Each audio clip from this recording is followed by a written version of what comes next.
Waterproofing કયા એરિયામાં કરવું જોઈએ, આ ના કરીએ તો શું છે એ તો ખબર પડે. વોટરપ્રૂફિંગ ના કરીએ તો બહુ બધા ઇશ્યુઝ થાય કે ભાઈ આપણે પ્રોપર્ટીમાં સીપેજ લીકેજ ડેમ્પનેસ આવે, સ્પીડ વધારે કરીએ તો પણ આવી શકે. ઘણીવાર છે ને બિલ્ડિંગનું પાછળનું બજેટ બહુ વધે કે મેન્ટેનન્સ ખર્ચા બહુ વધતા જાય, બરાબર છે.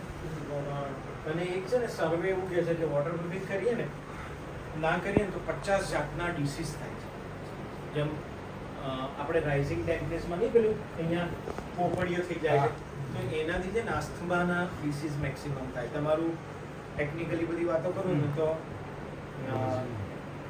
તમારા ઘરનો ઓરા બદલાતો જાય, તમારું વાસ્તુ બદલાય, એલ્ગી ફંગસ ને બધું થાય, એટલે તમારું હેડેક ને બધા વધતા જાય. અને ત્યાં જો તમે મગજ